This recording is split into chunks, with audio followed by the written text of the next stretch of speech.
Hi everyone, it's Shannon from Shannon Williamson Photography. Welcome to my studio. Today I'm going to show you how to set up for a newborn session and especially how to set up your beanbag so that it's wrinkle free and nice and smooth. It's one of the hardest things to get right, but it makes a huge difference to your photos. Okay, let's get started. So the first thing is always to have a plan. I usually sketch out my plan, make some notes, so I've got an exact idea of what's going to happen in a session. Then I set up my beanbag, so let's get straight onto that. I use this beanbag here. It's from Shoot Baby, one of my favorite suppliers. Pop that over here. You can either use a stand to hold the back of the Shoot Baby flexi bars up. They do sell one, or you can use a proper backdrop stand. I've actually custom made something here, so it is actually connected to the wall, and I can move this bar if I need to. These flexi bars, as their name suggests, are flexi, so they move. So I clamp those on, one on each side. The other thing that you will need is clamps, and I do suggest you go for the hard duty clamps or the heavy duty clamps. They're nice and thick and wide, and they open up really wide, so you can add lots of blankets in, and it keeps them nice and secure there. I then use a whole pile of blankets underneath at the bottom of the beanbag, so I've got them over here. Okay, so let's get started. This is my first one. It's a really old quilt. I folded it up into four, so it's enormous, so I folded it into four. So it's actually already 1, 2, 3, 4 layers of fabric. That goes on the base. As I put each blanket down, I just jiggle the bag to get a lovely little indent going here, and then make sure it's smooth. Each time you put it down, you want it smooth. Then I've got another 2 just random blankets, and these are also to help protect the bag from any accidents.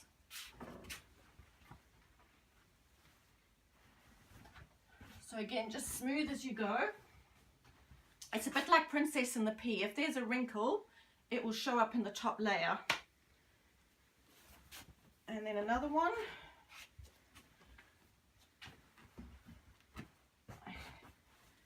And then I have another one. So this one is actually a wool blanket that I use. Because it's wool, it helps to repel any moisture. So if a baby does have an accident and have a wee, it absorbs that without going through into the other ones. I will also put a waterproof on.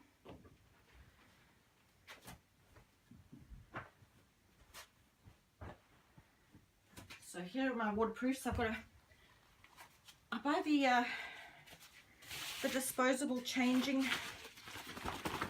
pads.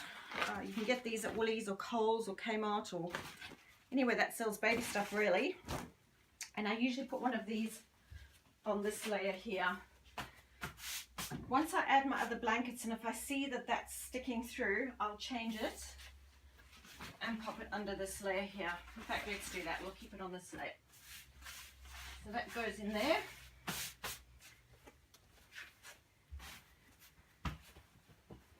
And there you see you've got a beautiful smooth blanket already.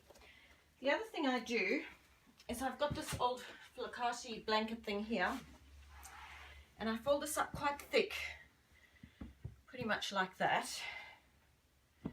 And I pop it under the front of my beanbag. Now you can adjust this to what you need, but I just find it lifts the front of the beanbag up a little bit, and it helps the baby to stay secure on your beanbag, because quite often the front of the beanbag leans forward, and the last thing you want is your baby rolling off the beanbag. Safety is our #1 concern.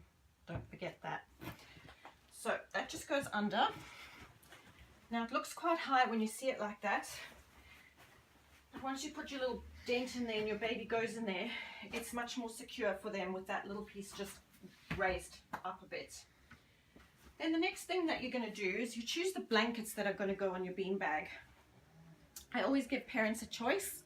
So when they arrive, I'll ask them which colors they love, and I've got a great selection over here. My personal preference are the neutral colors. A little bit OCD, so those are all over here. We've got the greys and the blues, and then some of the beautiful colors over here. I usually put 3 of those on. Parents choose 2 colors that they love, and then I'll put one underneath to sort of, so usually that one there. will go under as the underneath blanket, and then possibly that one on top. Just remember, if one of your blankets is a little bit see-through, whatever is underneath will show through. So we clamp those on next. And this is where it really helps to have all that stuff underneath. It also helps to have these top blankets a little bit stretchy so that you can pull them nice and tight. So we just clamp these on here. I do this one layer at a time. If you try and do 2 layers at a time, it never works and you end up having to redo it anyway. So it's worth taking a little bit of time and just doing it properly. I usually have to fight with my light.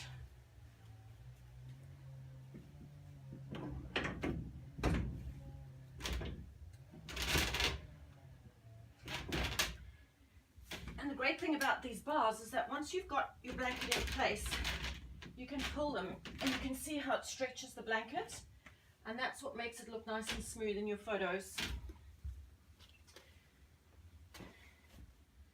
So again, just smooth it out.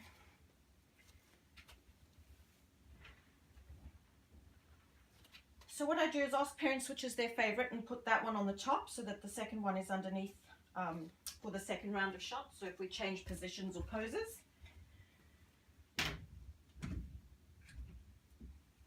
So, nearly there. This is why I don't go to the gym. A newborn session is like a workout.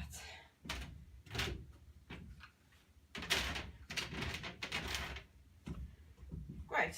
And then if you need to adjust it, you can always pull your blanket, your stand across a little bit. Get it really nice and tight.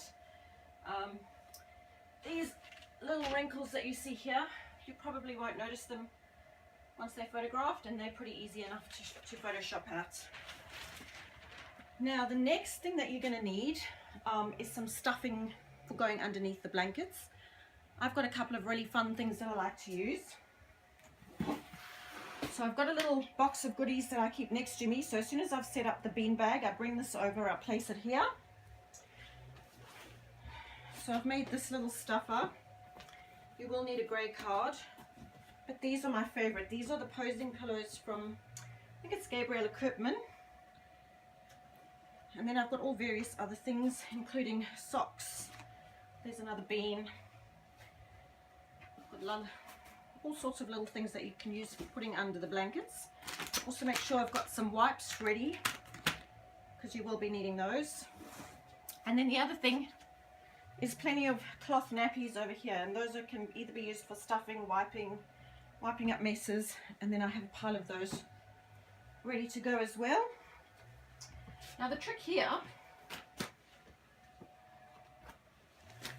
is to literally get these in your bottom layer. So you pop your bean in there. So that one will be for the head, and that one will be for a bum. So depending on what pose you're going to do, you pop them in first. So if I do a tushy up pose, for example, I start with that one there. I don't add that one until baby is in position. You pull those nice and smooth.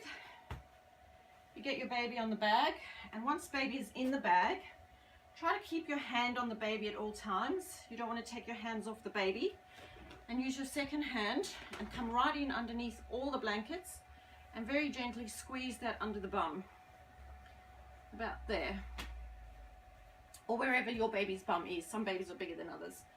And that's pretty much it. Getting your bean bag ready. What you can do is, if you've got a second pair of hands when you take your shot, is to get somebody to pull this nice and tight from here. Obviously if you're on your own it's harder to do. You can always pull your bean bag forward a little bit this way if you need it to. Yeah, there we go. Thanks for joining me. I hope that helps you set up your bean bag for next time. If you've got any questions, please post them below and I'll see if I can answer them for you. Thanks for joining me. Bye.